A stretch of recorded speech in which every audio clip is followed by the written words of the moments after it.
آج لوگ یا رسول اللہ مدد کہتے کہ نہیں کہتے, یا علی مدد کہتے کہ نہیں کہتے, یا غوث اعظم مدد کہتے کہ نہیں کہتے؟ تو خدا کے علاوہ آپ پکار رہے ہو کسی اور کو, اور کسی پکار کہتے ہیں بھائی. یہی کام تو وہ لوگ کرتے تھے. وہ بتوں پہ اعتکاف کر کے بیٹھتے تھے, آپ قبروں پہ بیٹھ گئے ہو جا کے. وہ بتوں کا طواف کرتے تھے, آپ قبروں کا طواف کر رہے ہو. وہ بتوں کو سجدہ کرتے تھے, آپ ان کی قبروں پہ سجدہ. بت کو کیا جائے یا بزرگ کی مورتی کو کیا جائے یا بزرگ کی قبر کو کیا جائے, دونوں سجدوں میں کوئی فرق نہیں ہے. ہمیں آپ بول دیا کرو بھائی وہاں بڑے دیوبندڑے پتہ نہیں کیا کیا گستاخ رسول, کوئی گورنمنٹ کی طرف سے کوئی پابندی نہیں ہے. آپ نے اپنی قبر میں جانا ہے اور ہم نے اپنی قبر. کل اللہ ہم سے قبر میں پوچھے گا کہ تم نے وہ توحید جو قرآن میں ہے لوگوں کے سامنے بیان کی تھی کہ نہیں کی تھی, ممبر پہ حق ادا کیا تھا کہ وَمَن يَدْعُ مَعَ اللَّهِ إِلَٰهًا آخَرَ, جو اللہ کے سوا کسی کو پکارتا ہے اللہ نے اس سے حساب و کتاب لینا ہے, اس کو نہیں چھوڑے گا اللہ. تو کیا تم نے ممبر پہ لوگوں کو بتایا تھا کہ صرف یا اللہ مدد کا نعرہ لگے گا, یا رسول اللہ مدد, یا علی مدد, یا غوث اعظم مدد, یا حسین مدد نہیں لگے گا؟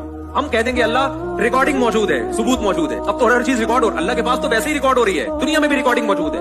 آپ پھر بھی یا علی مدد کہتے ہو, آپ پھر بھی یا حسین مدد کہتے ہو, آپ پھر بھی یا غوث اعظم مدد کہتے ہو, آپ پھر بھی کسی قبر کو سجدہ کرتے ہو. بھائی آپ کے پاس اگر اس کی ایکسپلینیشن اللہ کے پاس اللہ کو مطمئن کرنے کے لیے ہے تو آپ پیش کر دینا. اللہ اگر آپ کو عذاب نہ دے تو ہمیں کوئی تکلیف نہیں ہے. لیکن اللہ نے قرآن میں جو وعدہ کیا ہے, اب اللہ جانے آپ جانے, اللہ نے وعدہ یہ کیا ہے کہ مشرک کی میں کسی قیمت پہ مغفرت نہیں کروں گا. شرک معاف نہیں ہو سکتا, کچھ بھی کر لو. یہ انگریز جو تھا نا وہ قرآن ہاتھ میں لے کے بیٹھا ہوا تھا اور اللہ سے دعا مانگ رہا تھا خدا سے کہ اللہ تو اگر واقعی برحق ہے, اسلام برحق ہے, تو مجھے کوئی معجزہ دکھا دے. کوئی چھت پھٹے اور کوئی فرشتہ اوپر سے نیچے اترے تو مجھے دکھا دے کوئی معجزہ اور میں ایمان لے آؤں گا بس.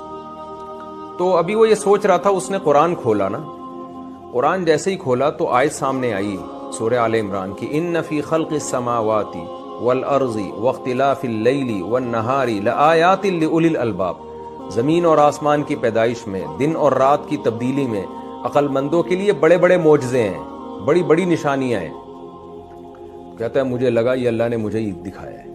یعنی اللہ کہہ رہے ہیں قرآن میں کہ یہ معجزے نہیں ہیں زمین آسمان کا بننا. یہ بگ بینگ تھیوری کیا ہے, یہ کیسے ایک چھوٹا سا ذرہ جو ہے اتنی انرجی اس میں, اور وہ تباہ ہو کے اتنے بڑے بڑے سورج چاند ستاروں میں, ہمارے سورج زمین سے لاکھوں گنا بڑا ہے اور سورج سے کروڑوں گنا بڑے سورج اس کائنات میں موجود ہیں. تو بار بار آپ سے یس کرتا ہوں کیونکہ اتنے ڈپریشن کے مریض آ رہے ہیں ہمارے پاس پورا ہفتہ, tension depression stress, tension depression stress, یہی لفظ سن سن کے بیزار ہو گئے ہم.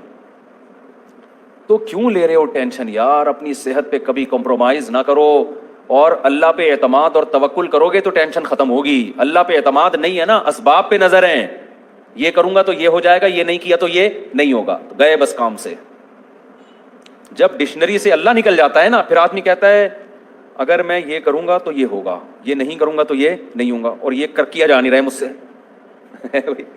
یعنی وہ کہتا ہے اگر میں پڑھوں گا تو عزت ملے گی, پیسہ ملے گا, نہیں پڑھوں گا تو نہ عزت ملے گی نہ پیسہ ملے گا. تو چلو پڑھ لو. اب پڑھنے کے لیے بیٹھا ہی نہیں جا رہا, اس سے پڑھائی کے لیے بیٹھا ہے تو کتاب نہیں پڑھی جا رہی, پڑھ رہے تو سمجھ میں نہیں آ رہی, کسی ٹیچر کو رکھوایا وہ بھی نہیں سمجھا پا رہا. میں نے اپنی زندگی میں اس طرح لوگوں کو اپنے سامنے پاگل ہوتے ہوئے دیکھا ہے.